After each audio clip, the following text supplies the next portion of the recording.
Hey, what's going on, everyone? This is Mike Kollin at MikeKollin.com. Okay, so I did my bi-weekly trip across Golden Gate Bridge. Today was, one of the days.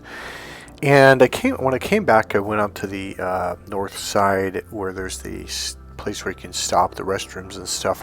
Forget what they call that. And there's a group of people there, generally two, sometimes three, and they belong to a religious group. So, by the way, the Golden Gate Bridge today was freezing cold. I mean, it was like 58 degrees at like 4 o'clock in the afternoon, so it's just cold, foggy. So anyway, I pulled up to these people. I was actually pretty hot because I sprinted across on my bike across the Golden Gate Bridge. And I've never gone up to these people. They have different people each time, or not every time. They usually have a group of people, 2 or 3, for a couple days or a week, and then they kind of switch them. So I thought, I've wanted to go up to them and just ask them. I didn't say it this way, but this is essentially what I'm asking them is, do you truly believe what Jesus says? Like, do you truly believe in Jesus? And I don't want to say it like that because it sounds like, oh, I blindly believe what you tell me. Because a lot of people, when they hear the phrase, do you believe in Jesus, they're not hearing what you're saying. So I'm not sitting there trying to ascribe, like, you could even be someone who is not a Christian, does not believe in religion, which essentially is what I am. I don't believe in religion. I believe in the teachings of Christ. I believe in God.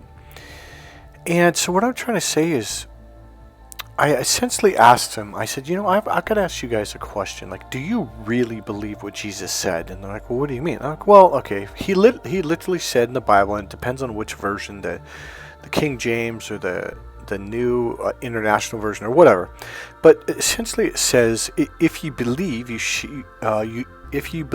shall receive whatever, and I pause on purpose, whatever you ask for in prayer. And I said, have you actually really read that and stopped and slowly read each word? Like, Jesus literally said that.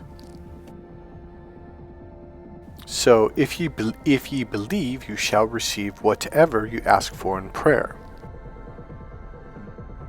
And this one I don't quote perfectly because I'm forgetting the exact words, but I think it's something to the effect of, Jesus said, Say unto this mountain, throw yourself unto the ocean, and it shall be so. I believe that's how it said. And he kind of cringed, and I said, do you really believe that if you truly had the faith and belief that you could turn around and say unto that mountain, throw yourself unto the ocean, and it shall be so? And you could tell on both questions, or on both statements, that Jesus said, not me. He cringed. And then I brought up the woman who reached out and touched the tassel of Jesus Christ of his clothes, and she was instantly healed. And I said, did Jesus say that I healed you? He goes, well, yeah. I'm like, no, he didn't. He said, you healed yourself. He goes, no, he didn't. He said, by ye faith, ye are healed. And he got really quiet. Now, the girl that was with them, or the young lady, she was probably about 30, I guess, 28. She started to smile. I said, see, most Christians don't actually read their Bible. I mean, they read it, their eyes go, and Pastor Rex taught me this kind of phraseology or sentencing. He said, yeah, he goes, they don't really read it, Michael. Their eyes go across the words. So they've read the words. They've heard the words in church for 30, 40 years or however long they've been going. But they never really stopped to go, wait, what is this saying? And I said that to him. And I forget how we led into it, but I said, did Jesus say, I am King of Kings and I'm egotistical and I healed you? He goes, no, of course not. Of course he didn't say that. I'm like, yeah, but if you reread, and I said, I challenge you to reread that passage slowly, word for word, verbatim. He literally says, by ye faith, ye are healed. If you believe, you shall receive whatever you ask for in prayer. One thing I noticed by a lot of religious Christian people is they like to change the passages. They like to add words, take away words, and change passages. And here's what I mean. There's one I see all the time. I saw it on YouTube just recently, about a week ago, and I actually made a video about another one. Someone said it was months ago, when I was making video after video about the teachings of Christ and the Chosen, the TV show or whatever that's called. Not TV, yeah, Netflix, I think it's on. And he said, well, Jesus says, I am the only way. Jesus never said that. That is not true. That's an absolute fabrication. It's a lie. It's not true. Jesus says, I am the way. Now, you got to be careful with adding words and changing words and deleting words, because you completely will change the meaning. So most people believe that Jesus said, I am the only way. No, that's what's taught in the church, and I understand that because I've been to church for a long time. But that's not what Jesus said. He said, I am the way. There may be a language translation, mistranslation, because what he's saying is I, the left brain, and the right brain, am, is the way.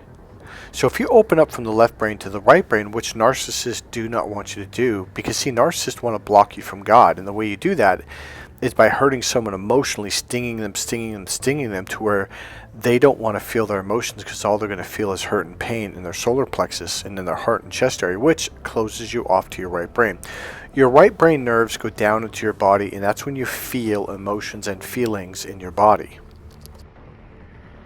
So if a narcissist can sting you enough emotionally by hurting you, cutting you down, gaslighting you, doing all these things that they do, their goal is to make you like they are, to be closed off from your right brain. And therefore, see, the left brain is literally by Western society, not by me, not by the Bible, but Western society, by psychology, it's called the in-the-box brain. Because this brain only processes what it already knows. If it's not already in its brain, if it's not already in there, it'll look at anything else outside of its limitations and will say, oh, that's not real, or I don't believe that. Because the left brain is designed to only process information that it already knows, okay? And it will only accept information from peer groups of left brain logical people that are in the box people that say, okay, well, we have now agreed with 300 scientists across the globe agree that now this is true. So now it's like, oh, okay, I can open my lid, I can let that information in. If it's not done in a logical linear way, and if it's not see, you could type anything on paper. As long as you type it on paper, the left brain goes, oh, okay, well, see, it's in print. Who cares? But Mike, some scientist with a degree of university that I never went to, him and his peers, who I've never met in my entire life, they say A, B, and C, therefore it must be true. I'm like, well, how do you know these guys aren't just bamboozling you, just playing a joke on you? You don't know these guys. But Mike, we all agree, therefore it's logical. Believe it or not, logic is based on the majority agreement. Now, the left brain does have a really good purpose. I'm not necessarily knocking it. It's just that you got to stop using that brain when it comes to social issues and social cues and etc. Because it's not built for it. It's built for 1 + 1 = 2, 1 - 1 = 0. It literally is the 0 1 0 1 0 1 0 1 0 1 brain. Its design and purpose is really good for focusing on something very, very small, like an atom or an electron looking underneath a microscope. That's what the left brain is designed for. It's good for math, business, and science. But it does have a limitation. It is designed to focus on the tiny, like looking under a microscope. The right brain is the opposite, looking at the expanded, wide open for hundreds of thousands and millions of miles all the way around, front, back, like a big circle, like a big ball of expanding awareness. The right brain is good at options and possibilities. In fact, that's what the right brain is for. And because of that, the right brain is also really good at connecting the pieces of the puzzle together to see the bigger picture. In fact, the right brain in NLP, hypnosis, and psychology is literally called the bigger picture brain. The left brain is the smaller picture brain.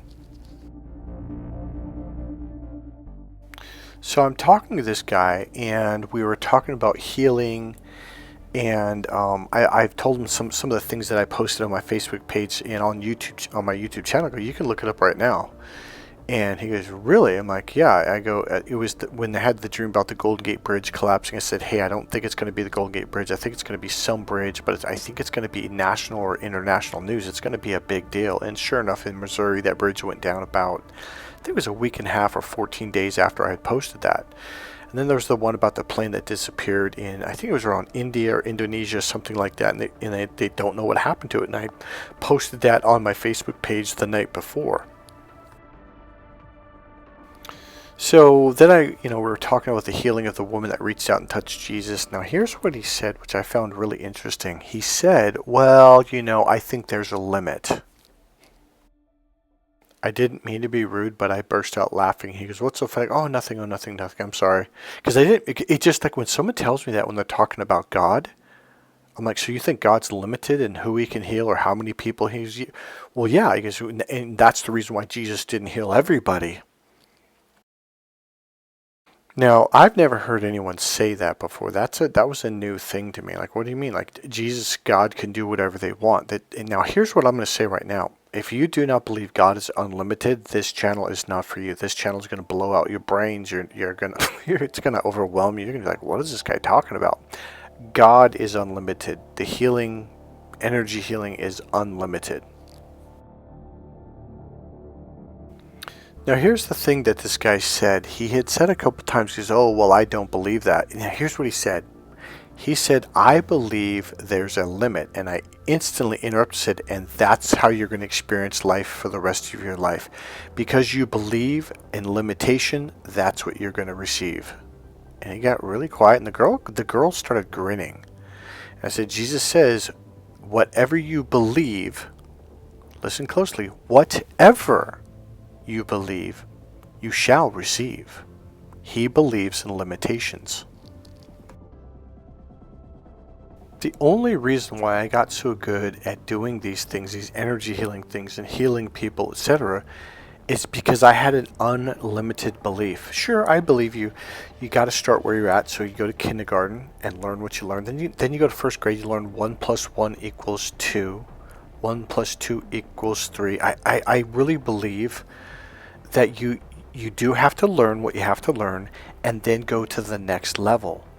Learn what you have to learn there and then go to the next level.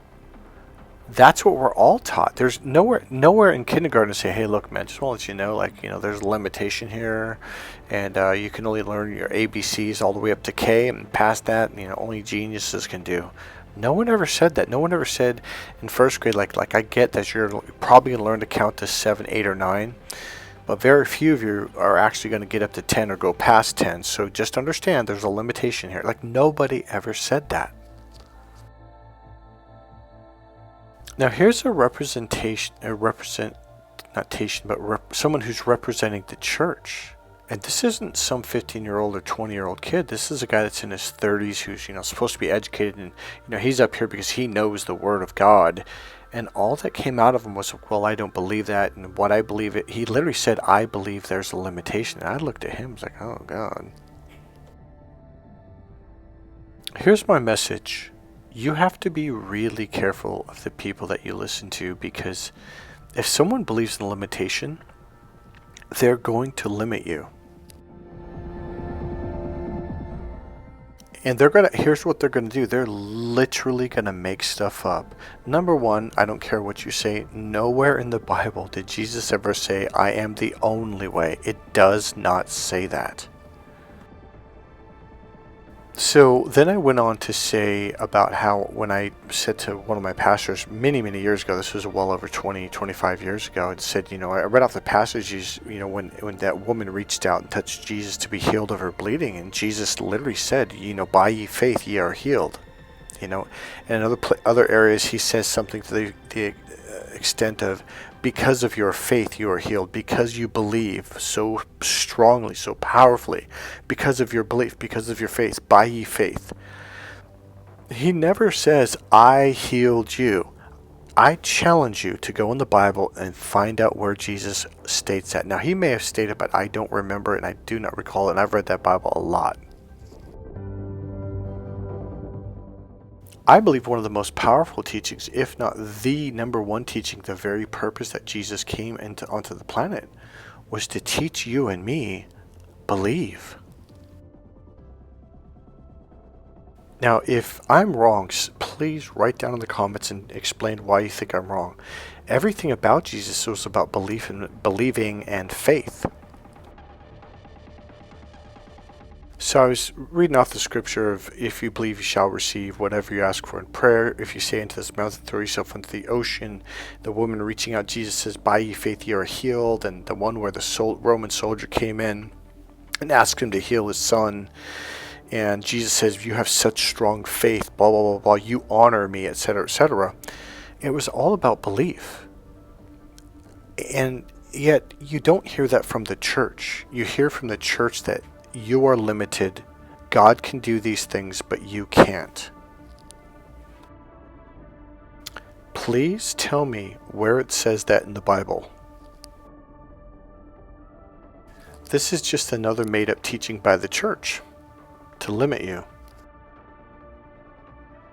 Now, I'm not saying that God doesn't have a hand in this. It's like, okay, I don't know a better way to explain this. The way I look at it is like, if you can make the image, make the picture, and imagine it happening as if now, the energy from God, the healing energy, the healing love, whatever you want to call it. I see that's part of, I don't know what the right word is. I'm going to use the word energy. The healing love from God, from the source, from the universe, whatever you call it, comes through and makes it happen. So here's the deal. You very, very much have a part in this. I believe there's a combination of, if you believe something to be true, it comes through. Now, how that exactly happens, I don't know. I don't really care. Call it God, call it whatever you want to call it. Now, because this man believes in limitations, he's going to teach limitations. In fact, everything that he said to me was limited. Well, no, only God can do that. Like, really? I go, well, didn't Jesus teach his disciples to heal? He went, oh, yeah, he did. I'm looking at this guy like, you don't even know your Bible. I said, well, did not Jesus also say to them, now go in pairs unto the world and do the same unto others, meaning teach others how to heal and believe? And the girl starts grinning again, and he's like, yeah, he did. And I'm like, I go, these teachings have been spread upon the earth. Now, in fact, one thing he said to me, he's like, well, don't you believe that there's other forces that... Because I explained him things that I posted on my YouTube channel, posted on my Facebook page before they happened, and they came true. And he's like, yeah, but, well, don't you believe that there are evil forces at hand here? I was like, no, that's by God. It's very peaceful. It's very loving. You know, I love it when people try to say that, because, I mean, you take someone who's been in the church since he was before in preschool and never missed until about the year 34 or something like that, and they're going to, oh, that's evil force. It's like, why is that evil? So, see, it's like on the one hand, and on the one hand, the Bible says that God has given us gifts. Some people have one gift, some people have multiple spiritual gifts. And yet a Christian will tell you, well, if you've actually did something, then it must be of evil. Why? Why? That doesn't make any sense. So if someone does have a gift, then it must be from an evil force, even though the Bible said that God gives you this gift. It's like you literally can't win with people like this guy. It's like, I'm just looking at this guy like what book are you reading? Because my Bible doesn't say that. Now, here's the thing. I admit, because of my background in NLP, communication linguistics, etc., I pick up really fast. It's not only that, but because I've read the Bible enough to understand it. At least a lot of it. I think the Bible is not an easy book to understand completely. But it was just like he would say these things, and I'm like, well, the Bible doesn't actually say that. And he goes, what do you mean? I go, show me in the Bible where it says that. I go, it does not say that. It does not say whatever it was we were talking about. And he got real quiet, and the girl goes, yeah, you're right, it doesn't say that. Here's the deal. There's a couple things that I do to put this young man at ease, because I say, hey, look, I'm not trying to challenge you. I'm actually trying to find out what your church actually believes, because I have experienced that most Christians don't actually believe in the teachings of Christ at all. And I mean like 90% of the people. I go, they don't actually read it and dig deep into the word, as in looking up the Hebrew definition of what that word meant back then, 2,000 years ago when it was written, etc., etc. And I said, I don't think people really take what Jesus says to heart. And he goes, what do you mean? And I told him about how that pastor had said to me years ago that, well, I don't believe Jesus actually, because I met those beliefs, not beliefs, what Jesus said, if you believe you shall receive whatever you ask for in prayer, say unto the mountain, throw yourself unto the ocean, and it shall be so. And when the woman reached out and touched him, and he said, by ye faith ye are healed, etc., etc.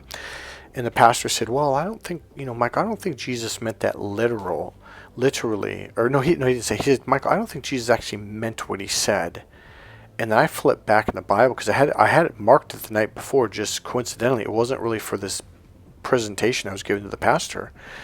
And I said, so Jesus says here, mean what you say what you mean and mean what you say. That you're saying that he doesn't mean what he says. And he got really quiet. And this guy that I was talking to today, he kind of looked at me and went, yeah, you're right.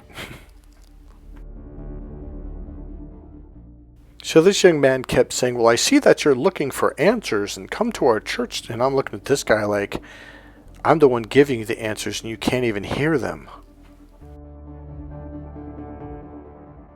Now here's the deal. He was actually a good person because I was reading his energy. He had good energy. He meant well. But here's the challenge with this guy. He believes in limitations. I believe there's a limit to it. And I was talking about, Jesus and healing and teaching the teachings of Christ, and he just out of nowhere goes, well, I believe there's a limit to that. And I was just like, well, and I laughed and said, and that's what you're going to get out of life, because yet that's what you believe. If that's what you believe, if whatever you believe, you shall receive. Okay, if you believe, you shall receive. Oh no, how did I say that? Hold on. If you believe, you shall receive whatever you ask for in prayer. Now, when I said that right after, he kind of looked at me and he looked at the girl like, damn. By the way, just so you know, your beliefs are prayers. The rules that you believe in and live by are prayers. Your values are prayers. So if you believe that God doesn't love you, he won't love you because you're not allowing him to. If you believe that God doesn't bless you, you won't be blessed. If you believe in limitations, I promise you, that's all you're going to receive. I promise. Now, at one point, I forget what I said to him. I think I said, hey, look, I'm not actually trying to disagree or argue with you at all. I just want to hear your opinion and what does your church believe, etc., etc. And I'll be honest with you, I was really wanting to challenge them. And I did say, hey, I want to challenge you guys on something in the very beginning about believing what Christ actually said. I don't believe most Christians truly believe what Jesus said. Now, here's the thing I said. These are called what I call softeners. I literally took a step back, because at first I was kind of squared up. I had my backpack on, I was riding my bike, I was really tired. And then I literally dropped my backpack, and then I took a step back, and then I took my left foot and I stepped it back so I was at an angle versus being squared up, so he felt like he could breathe. And then he started to relax. And I said, hey, I don't actually want to change your belief or challenge your beliefs. I just want to kind of throw this out there and see what you guys believe, etc., etc.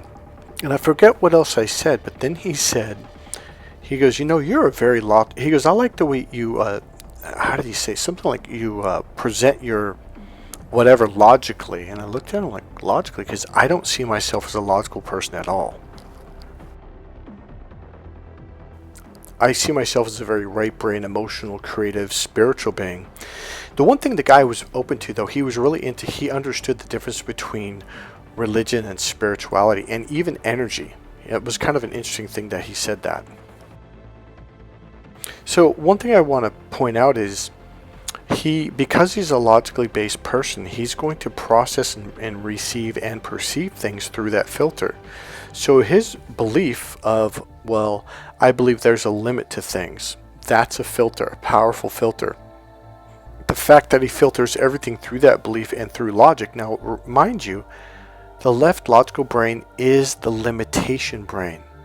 The right brain is the open and all the possibilities in the university brain. It's unlimited. So you're going to find people that are limited and people that are unlimited simply because they're using two different sides of their brain. Here's the deal. Nobody's limiting these people or this young man. He's limiting themselves. So here's the interesting thing. I got so good at talking to people that I took someone who is a limited person. Normally when you throw unlimited ideas at someone, say, oh no, I don't believe that. I believe it's unlimited. Normally they flip out. No, no, no, there's a limit. And even when he said that, he kind of like he was putting his foot down and go, oh, I believe there's a limit in that. And I said it in a soft way to her, well, I actually believe it's unlimited. I think that's what life is all about. That's what the Wright brothers were about. People literally, I don't know if you know this, the Wright brothers who invented the plane. The city they lived in, the medical doctors and the police wanted to lock them up in a psychiatric ward because they thought they were nuts. And so what they did was they literally moved out of town so they could continue with making their planes, etc., etc. And thank God to the Wright brothers, we have airplane travel on a daily basis now all over the globe. So now ask yourself a question. What kind of person are you? Do you believe in limitations and in the box, and it's got to fit in the box, otherwise, it's bad, wrong, evil, or it's not real? My entire life, people around me would just be blown away. I'd win a state champion this, state champion that, national champion this and that. And then, okay, well, now watch this. Now, my high school girlfriend's mother and my girlfriend, they convinced me to join choir. Well, I had been in choir since before first grade. I was in church choirs, and then in first grade all the way up through 8th grade. At the same time, I was also in church choir, so I was constantly singing. And I explained this to them, like, oh, no, I can sing very well. They're like, oh, yeah, right, sure. Well, then I challenge you, join up for choir tomorrow at school, blah, blah, blah. And I actually planned on doing it anyway. So I'm like, no, I've already planned on putting that, in what I'm going to take for this next semester, this next year. Well, apparently their goal was to humiliate me. So after 4 years of choir, 4 more years of choir, at the very end, my ex-girlfriend just blew up and was, oh my God. And I'm like, what's wrong? She burst out crying. She goes, we did that because we thought you were going to fail miserably. She goes, me and my mom didn't even think that you would actually make the choir. I'm like, why? I go, I told you I'm a really good singer. Here's my point. Limited people don't believe in unlimited people. They believe there's a limit. Now here's the interesting thing. A lot of people are like, oh, you're so lucky, you're so blessed. Well, I was very lucky that I had an unlimited mindset for sure. Very blessed, I should say, because beliefs are extremely powerful. If you believe that you can only do one thing but not another, your unconscious mind will be like, oh, okay, well, if we're good at math, but we're not good at music. Or whatever. So all I'm saying is be very, very careful of who you listen to. If they're constantly using the word like limit, there's limitations, that's limited, they are literally sharing with you a very, very powerful belief that guides their life, and they're going to influence you on an unconscious level.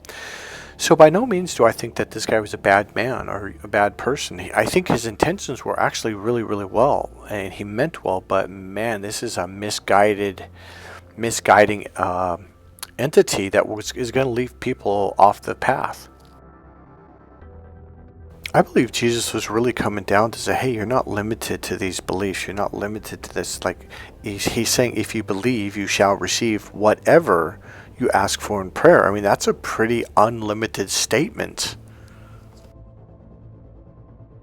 So I'll tell you this, instead of looking at it like you either can heal someone or you can't, you can either walk on water or you can't, either or, left brain, which is the either or pattern of the left brain.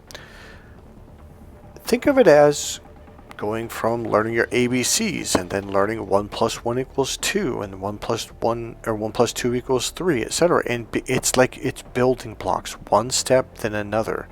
So you might want to pray for $5. Like maybe I could find a $5 bill, and if that's too much for you, and it actually might, you might be like, oh God, maybe if I could just find a $1 bill.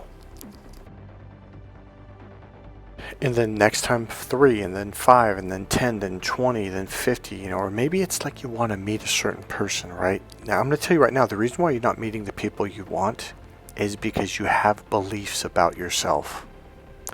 What I'm challenging you to do, so let's say you get up to like, well, I can get up to like a $10 or $15, but that's my limit. And so what's going to happen? You're bumping up against a belief that says you're only allowed, like this is your limitation.